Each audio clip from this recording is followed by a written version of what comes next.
Bienvenue sur la 10e étape du Dakar 2020, une plongée dans l'Empty Quarter au sud de l'Arabie Saoudite, début de l'étape marathon où il n'y aura pas d'assistance à l'arrivée. Une étape marathon qui sera décisive notamment pour Ricky Brabec, sans assistance à Chouba-Yata.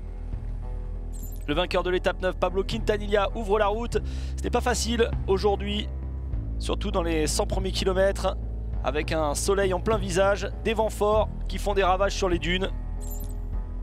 Et des soucis pour Abdullah Al-Shati, qui s'est craché après les dunes. Le Koweïtien a été contraint d'abandonner, avec des soucis mécaniques également.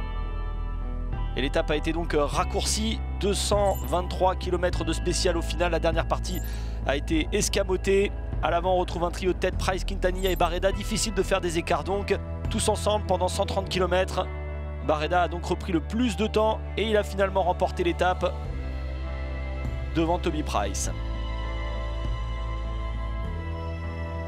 Une journée finalement assez simple en termes de navigation, avec deux options dans les 100 premiers kilomètres, même si certains ont cherché les waypoints. Quintanilla a perdu pas mal de temps. Brabec a donc accentué son avance en tête du général. Et Barreda est passé à 2 minutes de la deuxième place. Le trio ira ensemble jusqu'à la zone de ravitaillement. Le double champion Price, il faudra quand même, il l'admet, quelque chose de spécial pour que Brabec ne remporte pas ce Dakar. Ricky roule très bien en ce moment, il s'est très bien positionné dans cette course, il a poussé quand il le fallait. Il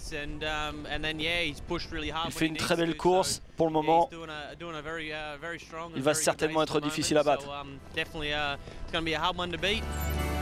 Ricky Brabec arrive donc deuxième de cette journée derrière Barreda, Bort et sa Honda.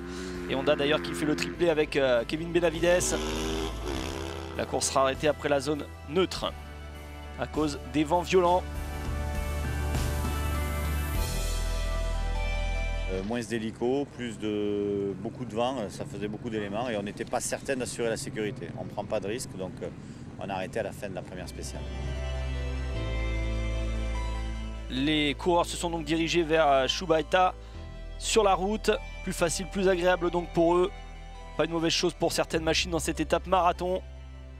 Sans assistance au bivouac. Au total, l'écart est de 25 minutes et 44 secondes pour Ricky Brabec en tête devant Pablo Quintanilla. Barreda, Bort est 3e. Toby Price n'est que 4e. C'est la première KTM.